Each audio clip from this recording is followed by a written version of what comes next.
دوستان عزیزم سلام و درود، امیدوارم که حالتون عالی باشه و هر وقت که این ویدیو رو تماشا میکنید روز و شبتون بخیر باشه.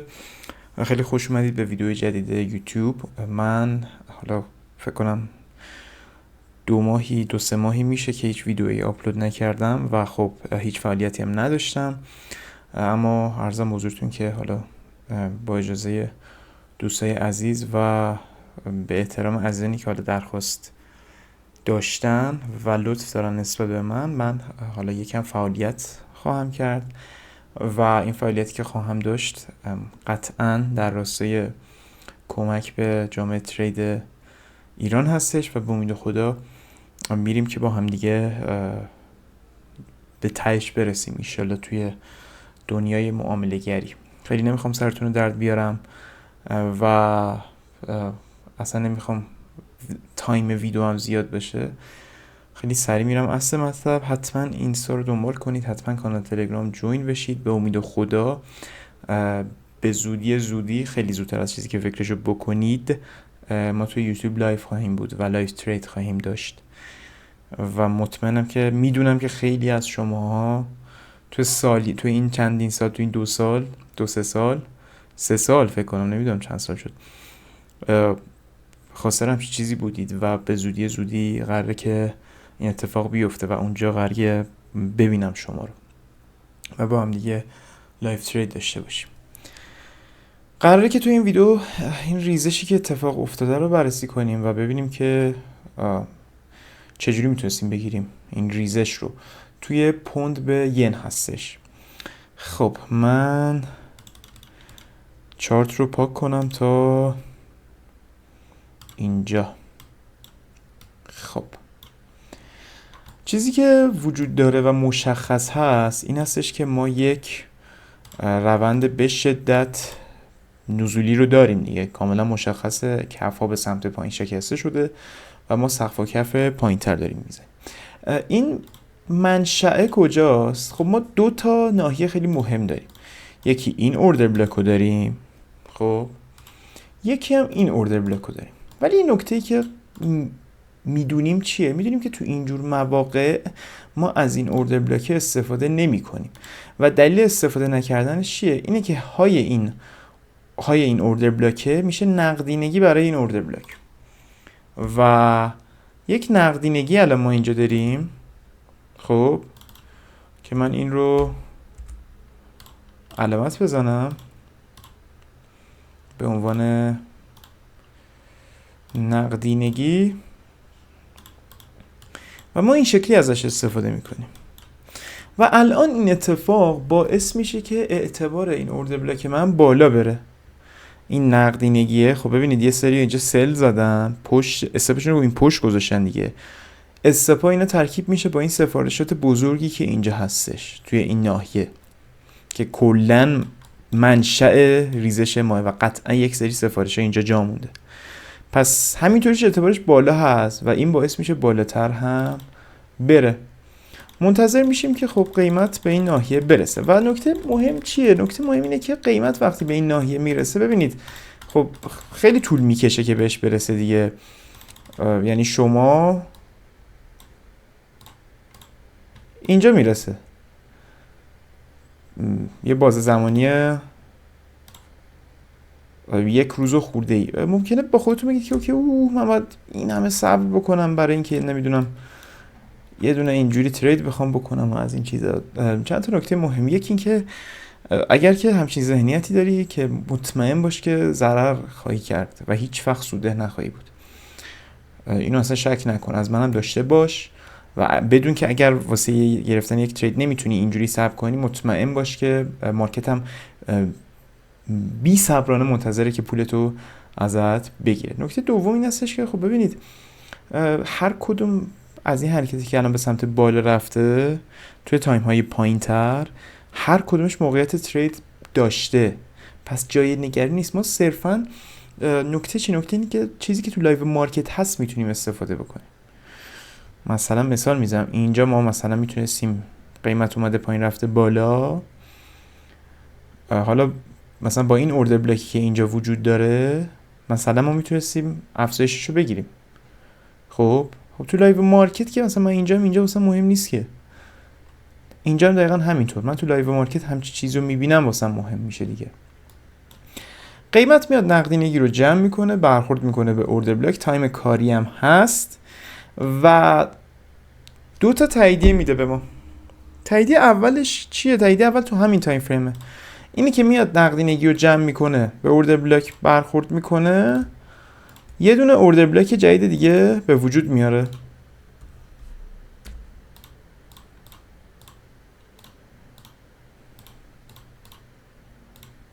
قرمز میکنم که مشخص بشه ناحیه ریزشی.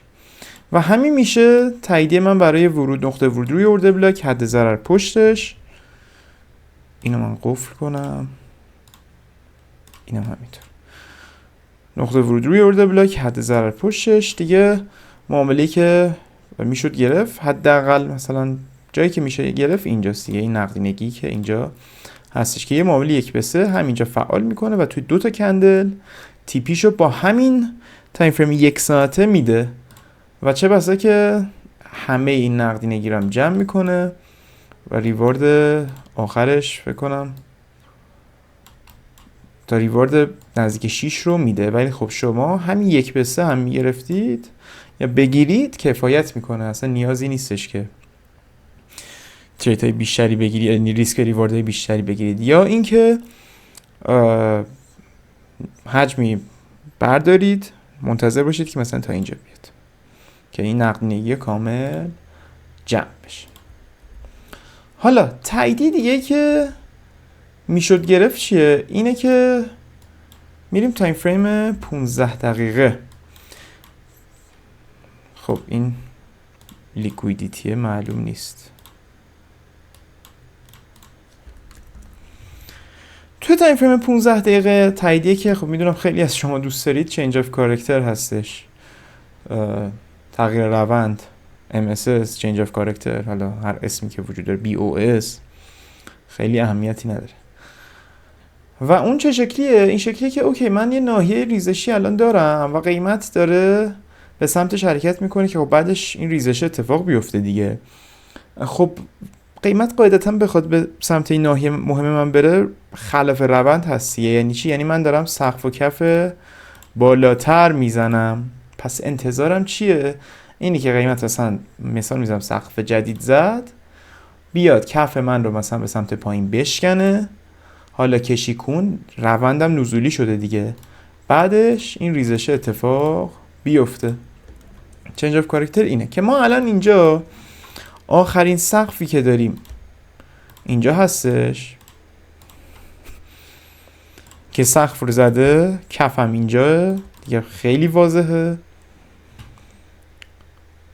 ببینیم که کف رو میشکنه یا نه. که میشکون، نکته چیه؟ نکته اینه که میشکون شما اصلا نباید ترید میکردید چون هنوز برخوردی نکردیم به ناحیه مهممون. خیلی مهمه این. خب الان قیمت اومد نقدینگی رو جمع کرد.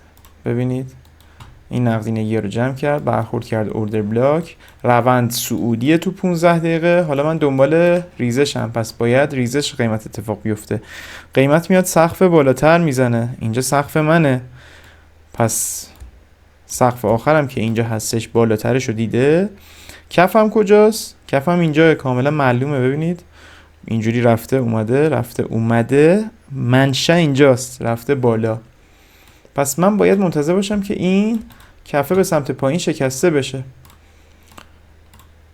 و قیمت میاد این کف رو به سمت پایین میشکنه. حالا اینجا دوباره چند تا کار میشه کرد دیگه. مثلا همینجا ترید رو گرفت، استاپ رو گذاشت پشتش و یه معامله 1/2 بگیره آدم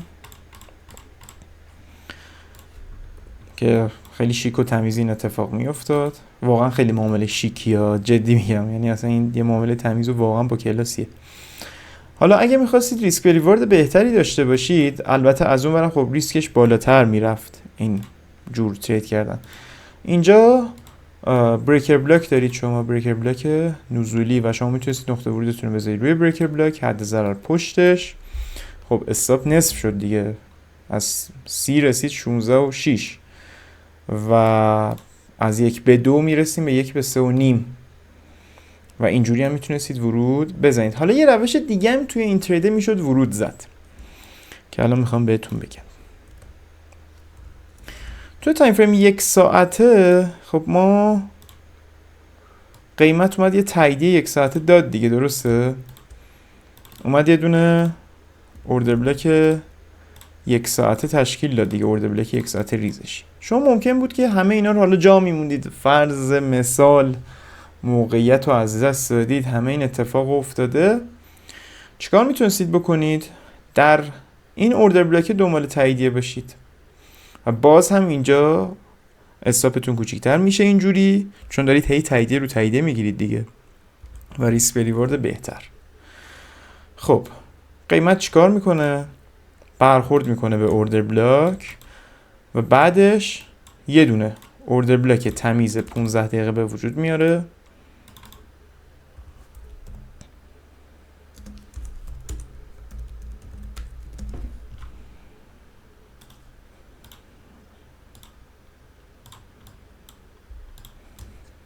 این اوردر بلاک 15 دقیقه میشه نقطه ورود شما، حد ضررم پشتش و خب ریزشی که اتفاق میفته. باز نقدینگی اینجاست، یعنی ترجیحاً اینجا باید دنبال چیز باشی، دنبال این که حالا یه حجمی رو بیای بیرون، ولی خب بیشتر هم که میتونه باشه، یعنی تو میتونی 1 به 2 هم بذاری بسته به پلنت. قیمت فعال میکنه و توی 4 تا کندل تیپیشو میده با استفاده از این. حالا ریزش بیشترش مثلا اینجوری میشد دیگه 1 به 3.